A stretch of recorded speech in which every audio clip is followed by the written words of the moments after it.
All right, my beautiful fellow Geminis. So today we're doing your 2022 astrology reading. I do have some tarot. I look atrocious today, so I decided to not film my face, but to film the cards, and I'm pulling hella cards, so I think that's a good idea. So what I've been doing so far is I've basically been outlining everything going on in the astrology, not everything, dear God. The most important stuff that I kind of pulled out, and I'm pulling cards for each of those events or each of those transits or whatever, and getting more clarity about how that will affect you. So before we dive right in, I did want to say that I am doing 2022 readings. So if you want a personal reading, that is where all the juice is for sure. I hope that this is helpful, of course. But when I look at the transits to your personal chart, that just changes everything. It goes into how everything is affecting you personally and your own dates. And yeah, it's just going to look very different if you get your own astrology reading, or if you even grab a report for the transits of the year ahead. So I highly recommend that. That will be in the description box below. And let's go ahead and get started. So I've been talking about the nodes, and you guys have the nodes moving from your sign. It's moving out of Gemini and into Taurus and Scorpio on January 18th, which means that the nodes are going to be moving into your 12th house, if this is Gemini rising, and your 6th house. And so I just pulled the 3 of Wands for you guys, and that's interesting because a lot of 12th house matters can do with international stuff. So I sometimes see that specifically with the 9th house, but also with the 12th. And so I feel like you guys are going to be definitely having a very interesting, exploratory kind of year. I also have the King of Swords, the Empress, the Sun, which is also related to travel, and the Page of Swords. I know that it's not really a traveling kind of year. In terms of what's been happening, especially with the South Node on Sagittarius for so long, like international travel was just shut down. Wherever the South Node is, it tends to shut down those kinds of things, and bring issues around those things. And so having the North Node in Taurus in the 12th house, I feel like it's the North Node is asking us to create a greater sense of stability. And it's interesting because I feel like a lot of this is kind of adventurous energy with this 3 of Wands, with the Sun, with the Page of Swords. These are all very adventurous kinds of cards. And the 12th house is one where we are adventuring internally. So yes, we can go abroad. And what that does in terms of the 12th house is it creates a separateness. So this us in terms of isolation, experiencing different cultures, that's more the 9th house, but like experiencing how we are in different cultures, how we feel in different environments, how we can feel alone in a crowded room kind of thing. Like that's something that you guys might experience a little bit next year. That sense of differentness or separation from society or from the world. And it's through that you actually get really connected to yourself, to your needs, to what you want out of life, and to who you are regardless of the external circumstances. And so I think that you guys are going to be doing a lot of deep, insightful work on yourself this next year. And my battery's going to die, so let me just go ahead and change that and come right back. So you might be gaining a lot of clarity about yourself. And I think that having the North Node in your 12th house can be a very spiritual experience. When you feel separate, when you feel alone, who do you turn to? You turn to spirit or your inner resources, your guides. And so I think that you guys are going to, with this King of Swords, be communicating with your guides and with yourself in a totally different way than you've done before. And I'm not saying that all of you guys are going to be alone, but you might have different kinds of experiences where you are going within in a new type of way than you've done before. You are adventuring within yourself, and that can come from being alone, spending time meditating, spending time connecting with yourself, or it can come from being alone in nature, being alone in a foreign country with the Sun card. Regardless, any kind of experience where you're pushing your boundaries a little bit by yourself to get to know yourself on an intimate level. I think that's what you're ultimately going to be experiencing. And with the South Node and Scorpio in your 6th house, there is a leaving behind that happens specifically in your day-to-day life. So is there a career or a job that you currently have that you're leaving behind? Is there a certain habit that you guys have that you're leaving behind? Those are all things that you're going to start looking at now what does my daily routine look like? How do I take care of my health? And with the South Node there, you guys are going to be reevaluating and again, like purging or releasing. With Scorpio energy, it's more like a purge. It has an intensity to it. So it could be something with the 6th house that has been really sticking to you, that has had a lot of staying power. Let me pull some cards about that specifically. That you might have had trouble like actually stopping or getting rid of. And I think, oh yeah, it might also be a little bit of overburden or overwork. So certain ways that, certain habits or patterns or anything in your life that has been unsustainable are going to be purged with this 10 of Wands here. It's like you just can't hold on to those same things anymore. With the 8 of Swords and the Moon, a lot of this is going to bring up your mental health.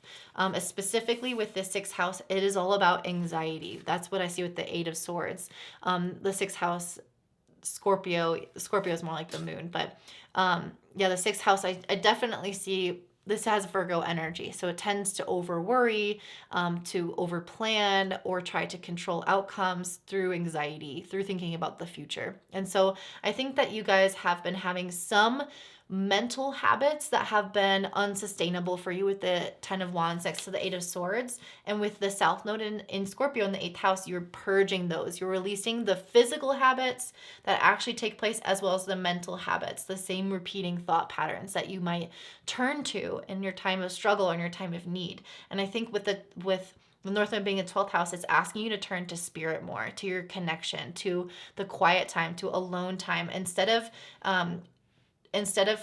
essentially grabbing at these old thought patterns that have been just really outdated with the 10 of Wands, like really long overdue to set those down and help you out.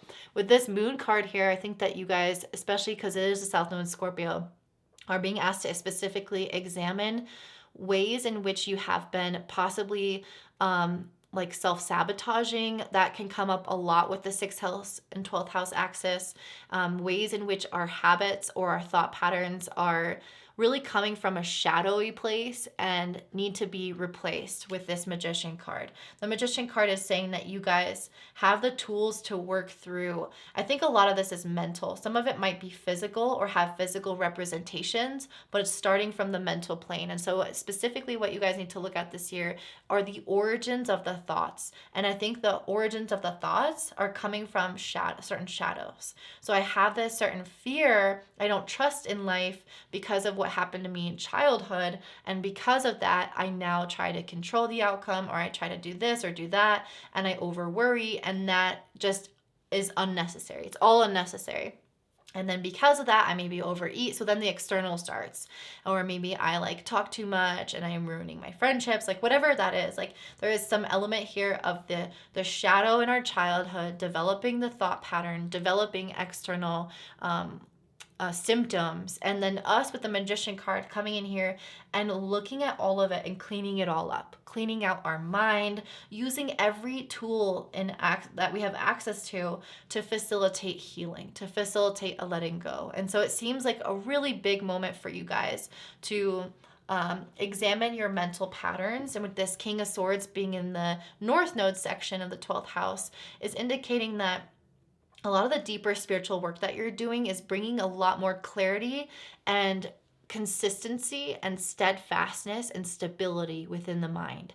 So that's really what I'm seeing here, is mental health improving significantly because of your journey within. The King of Swords to me is you guys like knowing what you want, expressing what you want and what you need. And if you can't get your needs met from a person or event or whatever, moving on or readjusting and not having to like repeat these thought patterns, not getting stuck. Like a lot of this energy gets stuck within you. And I feel like it's all moving now. I mean, after this year, it's all going to be moving. And then from that place, you become this really incredible manifester with this Empress here. And I feel like there's less worry about abundance or about lack. You know that you have everything. You trust yourself. You trust what you need. With the Sun card, you trust that the sun will rise every day. You trust that tomorrow will be a better day. It's about hope. It's about faith. It's about optimism. And it's especially, that's the 12th house. And especially being in Taurus, it's specifically around our resources, how we get our physical needs met, our money, our food, our house, our heat, our cooling, all those things. are our physical resources that the Empress and the Sun are saying you are finally embracing them and trusting that they will be there, because the 12th house is about surrendering to the universe and knowing that the universe has your back. And so this is, to me, is saying that you are supported, and you will finally feel that you are supported. And because of that, you have the Page of Swords. You'll be much more agile. I think this is kind of what it was saying with the King of Swords, to cut things out or make different decisions based off of where you're not getting your needs met. So the Page of Swords is not like holding on out of fear. The Page of Swords isn't like living in one state of mind and operating from certain beliefs. The Page of Swords is taking in all the information around her and making the decision in the moment. And so there is this kind of really freeing energy where she is adapting to what is presenting to her at that time, and truly surrendering and trusting the universe allows you to do that. You don't have to plan ahead. You don't have to know your 10 next steps. You don't have to have a sense of control. You can let things go, adapt and go with the flow, and trust that you can meet your needs, or the universe will meet your needs as they arise.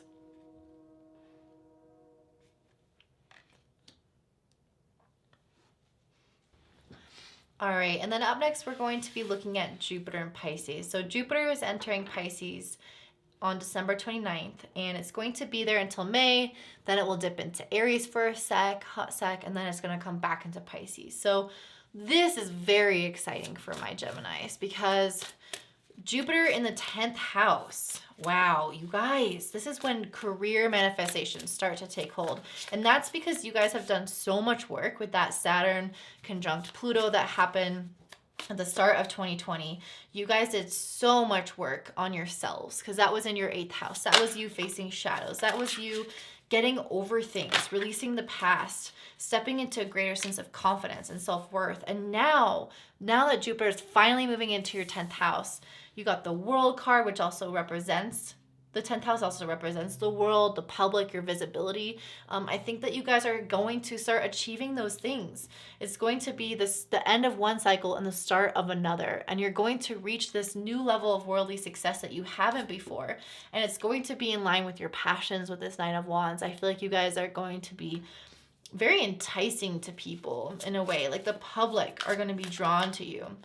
People are going to see the energy that you hold, and they're going to just be magnetized towards you. And it's just this really beautiful experience where I think a lot of you guys are going to have, wow, some huge changes coming through your financial sector, giving you guys the potential for the 9 of Cups, the truest happiness that you can find, your wishes coming true. So I think that you guys are ending some cycle of struggle within the career, and you're following your passion. So you're doing something a little bit differently than maybe you've done before. With this Tower card, I feel like it is an irrevocable ending of some sort that might feel like it's completely out of your control. Maybe some of you will be ending a job. Maybe some of you will be ending certain relationships within a job, or certain things that you're trying to go after.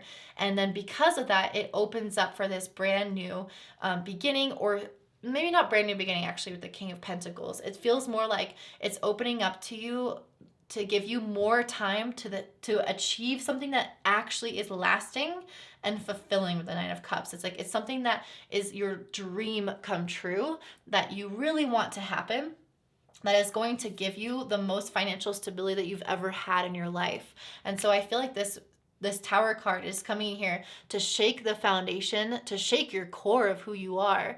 And from that place, you're going to manifest really big. So this is so, so beautiful. I'm very excited for you guys to have Jupiter and Pisces in the 10th house. I think that you guys are going to finally feel like you're getting a lot of what you've put out into the world and what you deserve. All right, so now let's look at Saturn being alone in the 9th house, because when Jupiter moves into Pisces, it means it's not with Saturn in Aquarius. So having Saturn in the 9th house in Aquarius until March of 2023, what is that experience going to be like for you guys? Well, Saturn is the 9th house of our belief systems and our vision for the future. So you guys might have a really kind of practical mindset of what you see is possible for yourself.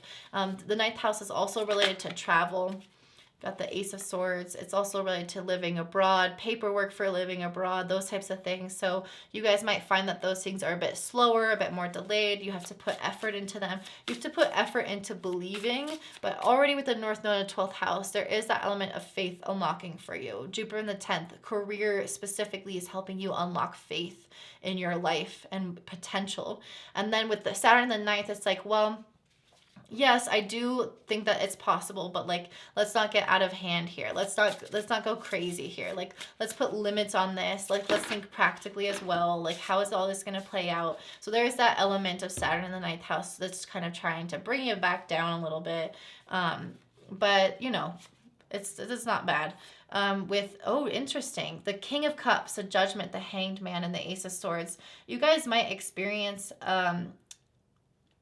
this is interesting. The 9th house is a lot to do with spiritual. The 9th and the 12th house, they are very much linked in the sense that they are both religious or spiritual in nature. The 9th more religious than spiritual, and the 12th more spiritual. So I feel like you guys are having these kind of breakthrough clarity moments with Saturn being in the 9th house, where you're getting very honest about certain aspects of your life. You might be really like brutal about certain things that you see.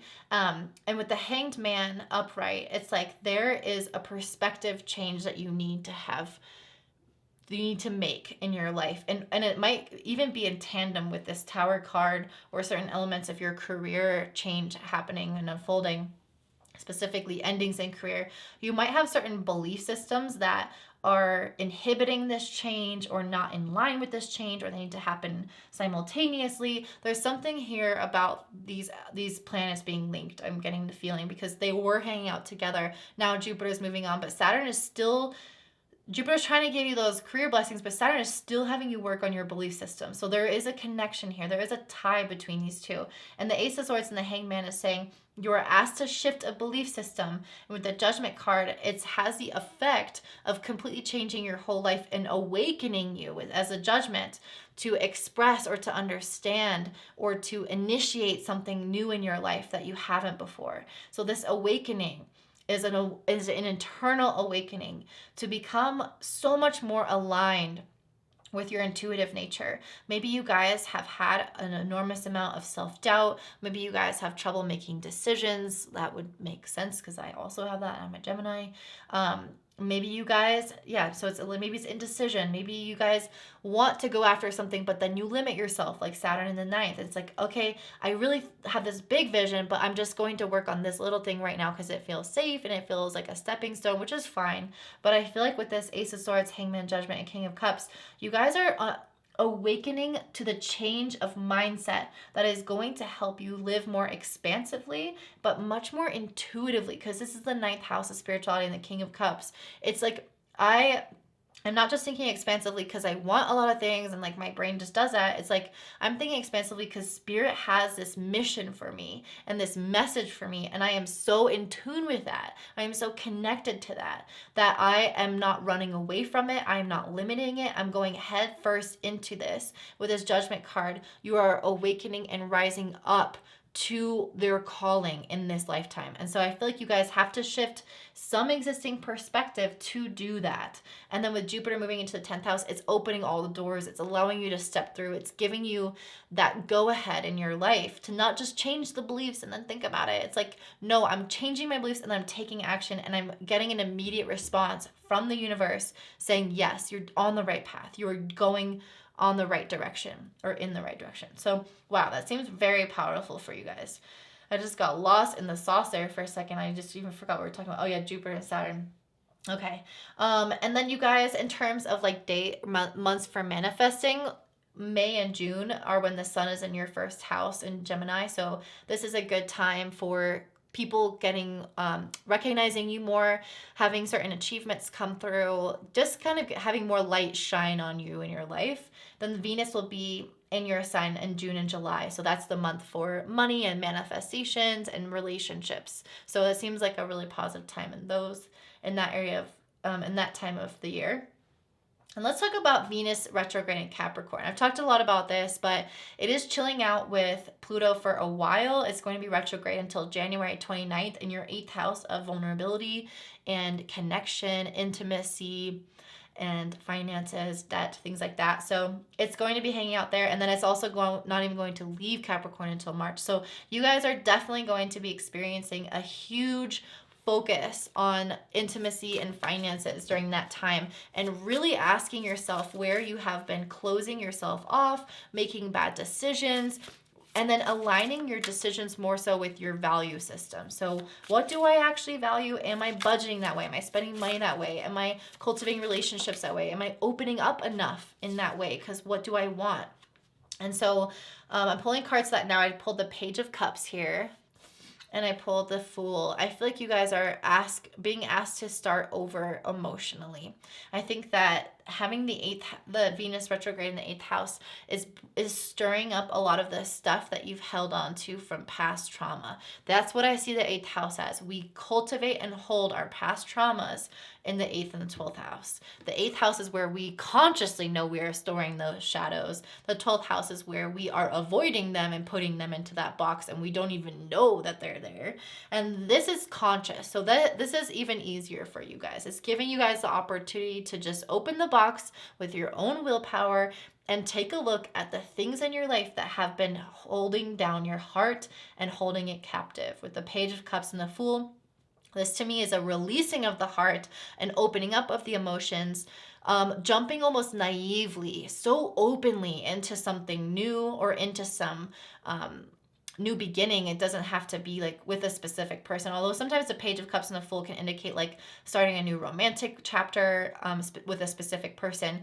But that might resonate for some of you guys, but everyone's going through different stuff. Usually Venus retrogrades when breakups happen, so if you're in a partnership, it could indicate that. But regardless, it's saying that there needs to be a new level of emotional opening up that you haven't been attuned to or open to or accepting.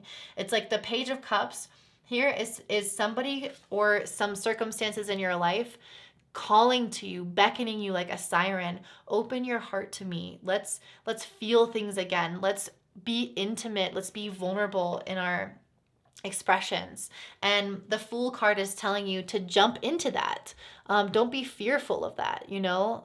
Yeah, we have the Fool card, which is telling you to dive right in. So releasing the baggage, you guys. Everyone comes into connections or their relationship with money or the relationship with themselves with baggage, and it's asking you to let some of that go because it's heavy and it's not really helping you at all in your life. And so this whole Venus retrograde from honestly now until the end of January and even until March is asking you to align your life with your value system and open up your heart in a new way than you've done before. Okay, I'm going to turn this light back on because I cannot stand how dark it is without that.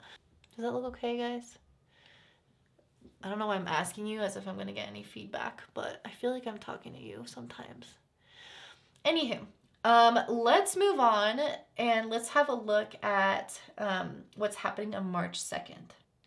So March 2nd, we're going to have Venus conjunct Mars, conjunct Pluto in the 8th house. So this is a time when you can definitely see some breakthroughs in that area. Let me just pull some cards because sometimes it can be really difficult actually. The Knight of Swords and the Devil card. Interesting, you guys. Very interesting. So I definitely feel like the Devil is asking you to face some aspects, and this is concerning relationships and intimacy or the way that we self-sabotage financially. So it's self-sabotaging our intimate connections with people and vulnerability, or self-sabotaging our spending habits, our resources.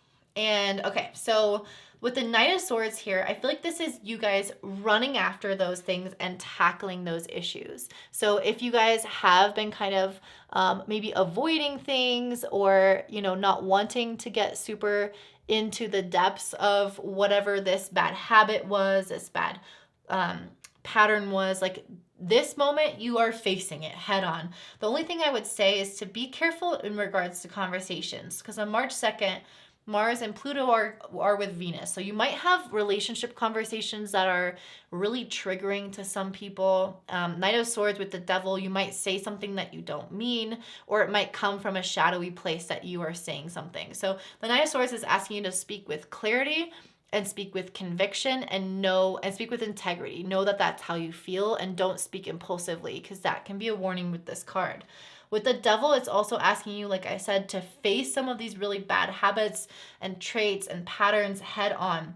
The ones that have prevented you from being financially stable or intimate and vulnerable with people around you specifically. It could be any bad habit in general that is keeping you numb, that is keeping you small. But because it's happening in the 8th house, I think it's asking you guys to specifically look at those areas. So look at the shadow self, address it, talk about it, face it, do something about it in a swift manner, not letting it kind of stick and stay. And so Mars is coming in here to help you, especially with Pluto, transmute a lot of that negativity. Then on April 4th, we're going to have Venus conjunct Saturn and Mars in the 9th house of Aquarius. So what does that hold for my beautiful Geminis? So, guys, I wish I wasn't so Virgo-y sometimes. Like the cards move and I'm just like, no, they're not all aligned. Aw, the 6 of Cups and the 3 of Swords. So this could be a time in which you guys are reminiscing about past heartbreak. Venus with Saturn can create that feeling of loneliness, or it can bring endings in relationships. It can change the dynamic, especially with Mars. It can bring about like more fights or endings as well. And so these are an interesting mix of energy in which you guys might be kind of either going through that at the time or looking into the past, because we have the 6 of Cups here, and specifically trying to see kind of how the past heartbreaks have affected you and affected your belief system, because it is in the 9th house. So it's like, how have these heartbreaks from these beautiful times, how have they turned into toxic times? How have I recovered from that? All that pain, how has that influenced my decision making today? And I think that you guys are really asked to self-evaluate. Saturn is all about us looking at the past and our patterns and our habits.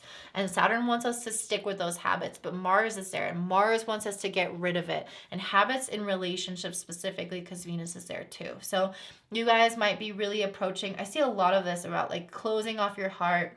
And I think this is, again, a continuation of this. Like, where is that coming from? And with the 6 of Cups and the 3 of Swords, it's saying that it's either happening again, that kind of pain that you've experienced in the past, and that you're facing it hopefully in a new way, in a more enlightened way, where hopefully it's not as challenging, or it's you are reminiscing about the past pain and how that has affected you today. And it's asking you to really take a deep look at that so that you don't continue on this pattern of holding people at arm's length, or falling into bad habits or bad limiting ways of being because of your fear of connection or being hurt again.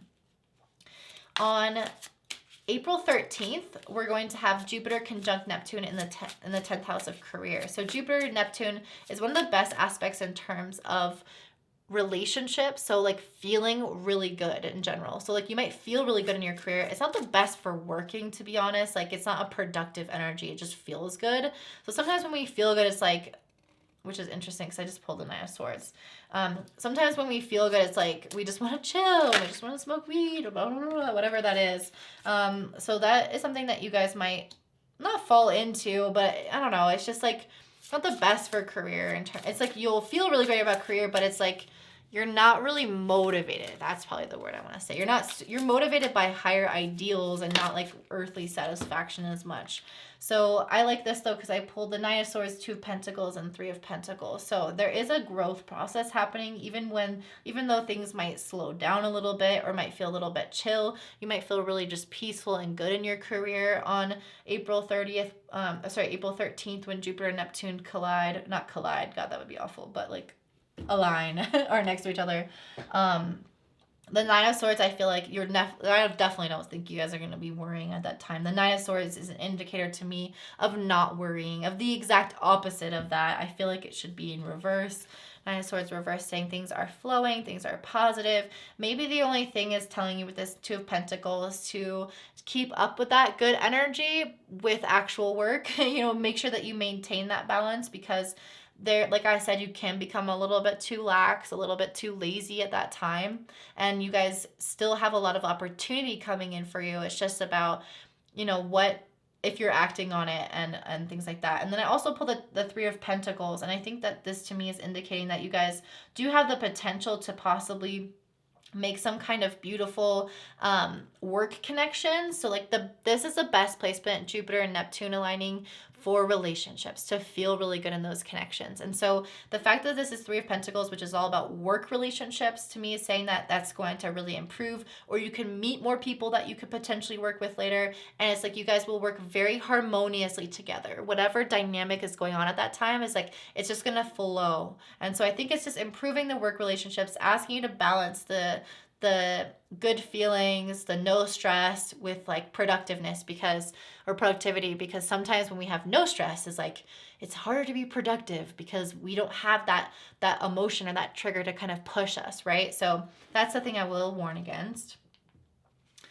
Now let's look at April 30th, when Venus and Jupiter conjunct in the 10th house. So as I mentioned, April 30th, Venus and Jupiter conjunct. This is a time when you will start to get blessings in your career. This is a time of absolute manifestation. Oh, I got the 10 of Cups and the 2 of Swords. Interesting. So you guys, I feel like the 2 of Swords is not about indecision right now. I actually feel like the 2 of Swords is saying that you guys are getting an unexpected blessing that is so fulfilling for you. So you guys could unlock something within your career that you have not unlocked before, that you haven't seen before, like reaching a new level of success, getting a brand new kind of idea or a brand new client, or something new coming in, something unseen or that isn't currently in your life coming in at that time, that just expands your heart to the absolute farthest degrees of the earth. And I think that you guys are just going to be so fulfilled on April 30th with the beautiful things that are coming your way in your career. So just be prepared for the unexpected, for things to work out much better than you can even anticipate, or things to come through that you can't see right now. You're like, what would that be? You don't need to know, because it's a surprise. That's what I feel like the universe is telling you. Then on July 1st, you're going to have Mars and Aries making in the 11th house, making a square to Pluto in the 8th house. I feel like this is kind of tied back to what we're experiencing on March 2nd, when Venus, Mars, and Pluto are all in your 8th house together hanging out. Now Mars moved on and is squaring Pluto in the 8th where it was. And so I feel like this is kind of going back to what I was saying before, which was about you guys. What was I saying before? I'm trying to find the old cards. I feel like this was about you guys, letting go of things in your heart. And it's interesting, I just pulled the 8 of Pentacles with that. So Mars 11th squaring Pluto in the 8th, you might encounter something in relationships again that's bringing up that old pattern where you feel like maybe you're closing yourself off again, or you're creating new contacts and new people that challenge you. And I pulled the 8 of Pentacles, the Chariot, and the Queen of Wands. So the Chariot is all about our willpower. So it's possible that your willpower could collide with somebody else's at this time.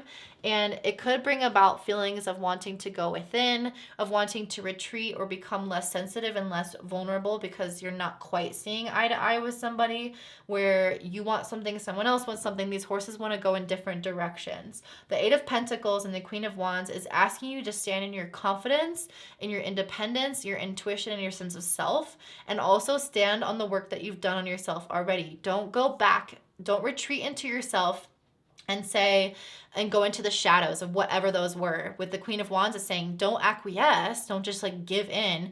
You are confident, but you are also not going to go into the fear. You've done this work with the 8 of Pentacles on yourself to not shut down emotionally because of some strife or some tension existing between you and another person. And I feel like this could be coming through friends, but it could be any kind of relationship dynamic. So this is kind of saying fall back on your work. During this time, you are going to be slightly challenged, but it's important for you guys to come up with some cooperative solution that you guys can work together on. And then you guys will be going much faster. When the two horses go together, they can ride twice as fast, twice as long. And so what this is trying to say is that you guys have done the work prior, so don't fall back into the old habits, the old fears, closing off your heart, shutting down emotionally, not asking for what you need, or being overly dominant about what you need. Wherever you fall on that spectrum, it's asking you to really go back and tap into what you experienced back in March, where you removed the shackles over your heart and allowed yourself to express yourself authentically for who you are. That's really beautiful. And then let's look at August 1st. This is a very interesting day when there's a kind of a lot going on. We have Mars conjunct Uranus and Taurus in the 12th house. And as I said that, I pulled the Lovers, which is interesting. Mars conjunct Uranus, so unexpected things, squaring Saturn in the 9th, and sextiling Venus in Cancer in the 2nd. So we got the Lovers, the Four of Wands. This is like wedding and love energy. That's interesting because that's not really what I see in the astrology. I mean, yeah, with the sextile with Venus, but... And death. Okay, that's kind of what I saw, to be honest. I feel like there is some ending coming through. When I see Mars and Uranus in the 12th house, it's like this is an ending. The 12th house is about endings. Mars is about endings. Uranus is about sudden change, which can equal endings. Squaring Saturn, that's also can create change and possibly endings from that.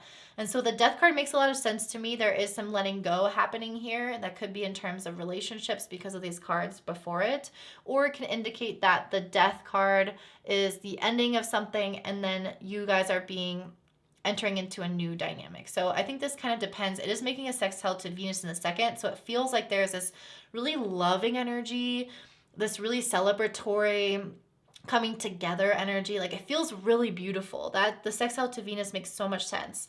But you have to let something go. And it might be somebody, it might be a pattern. Let's see, with the Temperance card, I feel like this is some healing that you maybe have to do.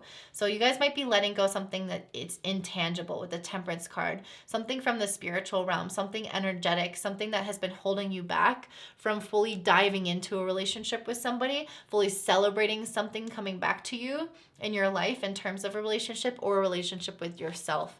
Let's see, is there anything else that the Nine of Pentacles? Maybe also kind of trying to stop doing everything yourself with the Lovers and Four of Wands. These are very supported energies. There needs to be an ending of, I got this on my own, a shift of beliefs where, again, like you don't need to feel like you're feeling isolated, right? With the North Node in the 12th house there, that is an experience that you're going to have as like this question of alone versus togetherness. The 12th house where the North Node is alone. I do things on my own. The 6th house is about we work as a group. We work as a team. And I feel like you guys have been maybe living too much in the I do things alone energy with the Nine of Pentacles here with the Death and Temperance. And you might be healing that and trying to lean more on people, lean more on your community at that time. That will be an interesting one. I kind of want to explore that more, maybe so in another like reading around August 1st, but it looks like it looks really beautiful, actually. I think for a lot of people that time looks really beautiful. Even though the astrology is kind of intense, that sextile with Venus and Cancer I think is going to uplift us and help us leave some of these things behind for something better. The last thing I wanted to talk about before I get to your animal cards for the year is Mars retrograde, which is happening in your sign in the 1st house from October 30th to January 13th. So this is a long time, you guys. And Mars retrograde is this interesting time in humanity when their energy kind of introverts and people, not that you can't move forward, but things don't move forward at the same rate. They're certainly not as flowing and easy. You might have to really go back and re-examine your commitments, especially your energetic commitments where you're trying to show up every day. And yeah, it's in your house. So it's really having you guys analyze a lot of different aspects. Oh, I just dropped a bunch of cards of your life. And maybe kind of like how you show up to your work routine is part of that. So it's moving through the 1st house. So it could be anything. It doesn't have to be your work. It could be the way that you take care of your health. It could be the way that you show up in your friendships. It could be your perspective on life, like whatever. It literally could be anything. And I pulled the 8 of Cups. All right, I don't even know if this is automatically. King of Wands. This is not focusing, right? Am I right or am I right? All right, whatever. You guys got it. 7 of Cups and the 7 of Wands reversed. Interesting. So this is fascinating because the 7 of Wands is a card of giving up. And yeah, this is not upright, even though it looks upright in the camera. Or maybe it doesn't look upright, actually. Never mind.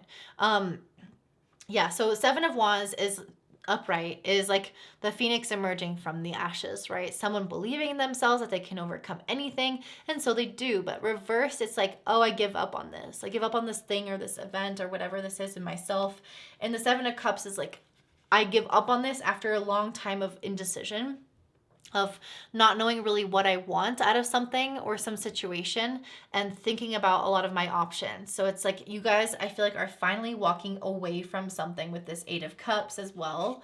I feel like there's a leaving behind, the giving up, the walking away, kind of leaving things as it were. Like it's like as if you walked away from the dinner table and left your plate full of food. I'm getting this feeling of things being not tied up in this like pretty little bow, but just left literally as they are in the moment of like, I don't know what to do. I don't know what to do. I don't know what to do. And then you just like get up and walk away. And so I think that with the Mars retrograde, there's some aspects of yourself that you're going to get up and walk away from. And I think it's related to the King of Wands. It's going to help you achieve that King of Wands. So let's look up what the King of Wands says to see how this ties in. It says intelligence, accomplishment, inventiveness, self-assuredness, theatricality, setting an example for others, commanding presence, charisma, having courage in your convictions. So I feel like this is interesting. I think that you're going to be like, this is the opposite energy. Like, I don't know what to do and I give up. And this is like, I know exactly what I want and I'm going after it. And this card is like walking away. So there's this very, very interesting energy where I feel like during the Mars retrograde period, you guys are going to be giving up certain commitments and going really head on into others. And so I think that this could be so different for everyone. I don't even want to clarify this because it's the first house in astrology, which affects every house, every aspect of life. So it can be anything. And so I think that if you guys are indecisive about something or how you feel about something, it's telling you to walk away during that Mars retrograde. You shouldn't lack conviction. If you lack conviction, it's a no. And if you have conviction, it's a full body yes to go further into it, deeper into it, invest more into it. So by not investing into some stuff, by having your sacred no, you can put more into your sacred yes. It is a balancing game that you guys are doing during that Mars retrograde. So this could be about work, this could be about relationships, this could be about certain aspects within yourself. Again, anything like that, you're being called to walk away from the things that are not a full body yes and walk towards or further into the things that are. So let's finish this all up. Oh God. Oh God, you guys. Let's finish this up by pulling a card for how you start the year and then how you end the year. So to start the year, got the Sea Serpent. And a lot is coming to mind with that. And then you end the year with the Frog and the Eagle. Ooh. A lot of people have been getting 2 cards to end the year, which is interesting. I feel like for Gemini, it's very suitable since we have so many personalities. Okay, I do feel like with the Sea Serpent card, you guys have been going round and around and around your head in certain issues in your life. Certain patterns have been like, like, I know that you've had the nodes, the North Node in your sign last year, so it gave you the opportunity to like really make radical change and break some of those patterns. But I do think that some of them weren't broken or like, or newer, and so like you're not quite ready for that full ending yet. The Sea Serpent to me is like, I mean, it is a lot about regeneration, and yes, I do see a lot with this. That's very positive as well. But I'm getting this feeling of like, I think it's called Maya, where you just kind of keep reincarnating and keep experiencing the same issues, and you go round and around and around again. So I would be very curious at the start of this year for you guys to journal about what those things are that you are frustrated with yourself with. Like, God, I feel like I should be over this by now. I feel like I shouldn't attract this kind of relationship anymore. I feel like I shouldn't have the same habit anymore. Like I'm this age or I'm this or whatever, and I shouldn't be having this because of that. And that's not helpful, but like I'm 30 years old and I'm still having trouble getting to bed and eating healthy. Like this is absurd. And that's the kind of energy I see with the Sea Serpent, or that's what I'm getting is like you guys are maybe at an impasse or this level of frustration with yourself where you just are stuck in a certain pattern with something in your life and you're really over it. But then with this eagle and the frog, I feel like you guys, I kind of, I feel called to read what the frog says, actually. Let me pull that. Clearing, cleansing, and healing. The frog and the water element are almost inseparable. The frog spends its first months of life entirely within this healing element and then emerges to rest on land. But no matter how earthly the frog becomes, its need for cleansing and rejuvenation is regular. Frog tends to become overworked and undernourished, so it's vital that such sensitive creatures practice self-care. This card serves as a reminder that water helps us cleanse, forgive, and release.